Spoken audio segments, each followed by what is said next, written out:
This story talks about how Twitch has lost several top people since early 2022.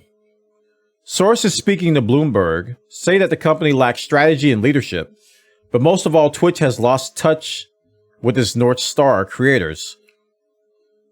Sources say that as Twitch scaled, it hired workers from big tech companies who were unwilling to learn what this community was and why it was special. Empathy for streamers became an issue and contributed to unpopular product releases strategies, they say. It's an interesting story because the popular opinion right now is that Twitch has lost touch with streamers and they don't know what they're doing, blah, blah, blah. And it's easy to agree with this, but at the same time, we got to be cautious. I'm a little bit reluctant to agree with everything. One of the things that I do agree with is that there is a lot of cross-hiring that goes on in Silicon Valley. So especially when you're hiring at executive level, you get somebody that comes from Pepsi, you get somebody that comes from Nike, you may get somebody that comes from eBay. You know, in my career in Silicon Valley and in the tech sphere, you know, our company values and priorities shifted based on somebody's experience with some other company.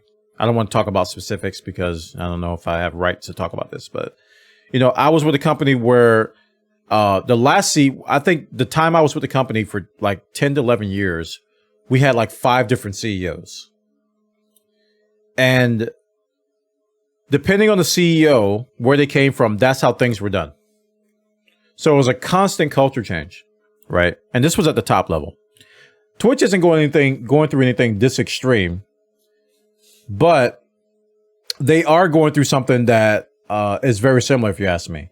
Now, I agree with this from a certain perspective. I think that there's a lot of priority deluge, a lot of like things that are out of focus, and I think priorities are kind of out of whack, right?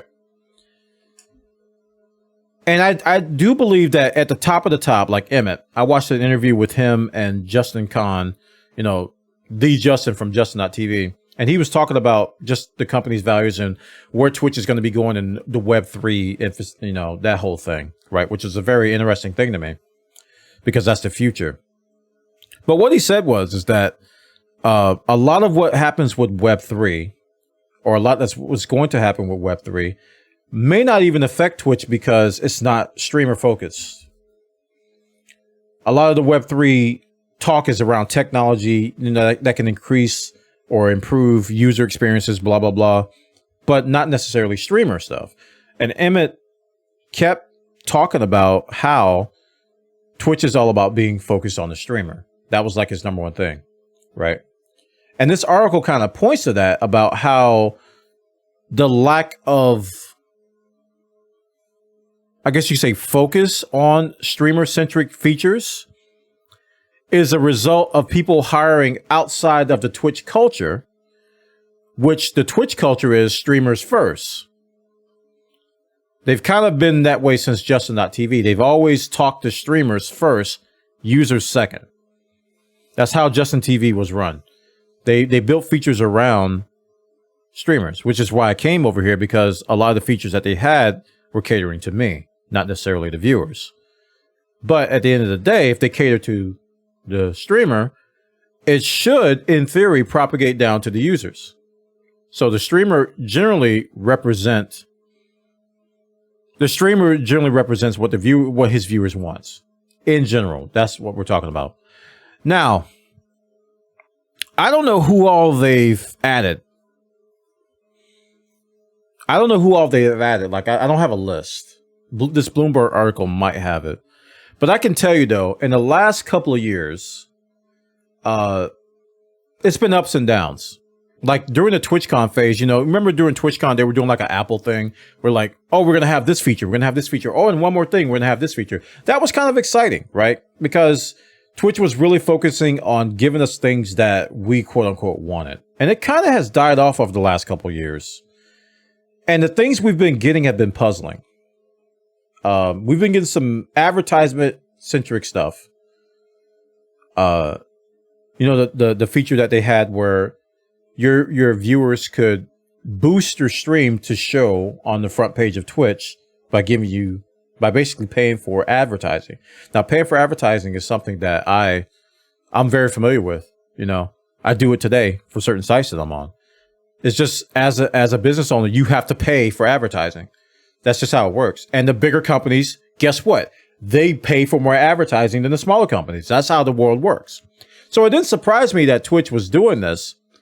But I think a lot of the Twitch community disagree with it because they saw that there's going to be an imbalance of bigger streamers over smaller streamers. But that's how business works, right?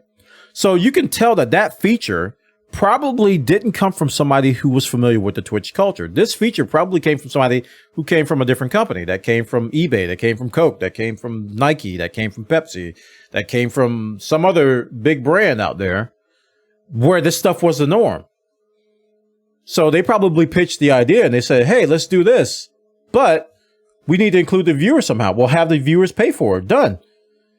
But when that came across the Twitch audience, everybody was like, what are you doing? That's not what we want. That's not what we want to do. So that was one thing. And then another feature that just came out are these ad incentives. This is being rolled out now. Ad incentives where they will pay streamers to run ads for so many ads per stream. And this sounds like stuff that's on other sites. Exactly like features that are on other sites. It's like ad incentives. If you run so many ads, you get so much click-throughs, we'll pay you this rate. It's exactly what they do on other sites. Twitch has never done this, right? And this is another example of something that may have come from the culture of another site as being the norm. And when they came to Twitch, it's like, I can't believe you're not doing this.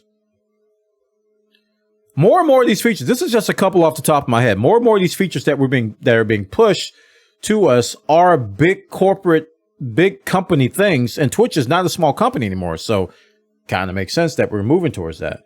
Twitch is now under the umbrella of Amazon. Kind of makes sense that some of them Amazon-like things are coming over to Twitch. Kind of makes sense, right? So this doesn't surprise me at all that the people that were coming over to Twitch didn't understand the Twitch culture. Now, what I don't understand completely is how did they lose top people? Like, are these people quitting? Did they fire them? What is causing the exodus? Right? And I've seen, just my personal knowledge of who works for Twitch, I have seen a trend that's happening big time across the tech sphere, is that there is a brain drain going on. A lot of people are moving to Web3 companies. It's just happening. Whether you agree with what Web3 is and where it's going or not. A lot of the talent is moving to Web3. Tons of people that used to work at Twitch as little as 2 years ago are now working for a Web3 company. Or they started a Web3 company. Including Justin Khan himself. The guy who started Justin.tv. There's a big drain going on, not just at the top, but at the talent level. Like the CEO, the head of YouTube Gaming left YouTube to go to a Web3 company, to become a CEO of a Web3. He was an executive at YouTube, and he left to go to a Web3 company. So there's already a brain drain going on, right? There's already an executive drain going on to Web3. I don't know if this is attributed to that. I don't know if this is a result of that. That's a question mark for this. This is something that, if you guys know, let me know. I don't know why they're leaving. Because, yeah, there's turmoil at Twitch. Like DJ Wheat recently just left Twitch. And Jay in my community, Freestyle and Jay, he pointed me to some of DJ Wheat's rants talking about this very topic. DJ Wheat was talking about how they're hiring all these people from different companies that don't understand. Like, he basically was quoting the Steve Jobs, the Steve Jobs famous quote where how IBM brought over marketing people from Pepsi and how they were trying to market computers as, you keep the brand the same And you basically follow a soda formula for computers, and how that's not the way to do it. That's what DJ Wheat was echoing. It's like the people they brought over their culture from the company that they came from, which had nothing to do with Twitch, which kind of threw a monkey wrench into the whole thing, right? And it's a mess. It creates a mess. But why are they leaving? That's the question I have. I haven't read the article because I'm a typical internet user. I haven't read the article. I'm just speculating now. They probably state in the article why they left. But it's very interesting to see, because I see the results of this. That's how I believe this is true. You can see the results. You can see the results of what's happening, like by the feature sets that we're getting. Everything that we've been getting in 2021, late 2021 and 2022 has revolved around advertising. It's been a big push for advertising features. And that's not a typical Twitch thing. It really isn't, right? It's not a typical Twitch thing. It's something else. But anyway, check the story out. Bloomberg has the article. I don't know if this is a paid paywall or what. It might be. Read the article. Yeah, it is. It is a paywall. That's why your boy didn't read it. I see Bloomberg and I just immediately assume paywall. I immediately assume paywall. So that's why I didn't read it. But there's a good discussion going on here. And like I said, DJ Wheat, he just recently left Twitch. He was a big shot over there. He's been around there for a long time. And he agrees that there is some disconnect between management and what the Twitch viewers want and what the Twitch streamers want and what people want in general. So check that story out. I think it's fascinating. It'd be interesting to see where these people are going.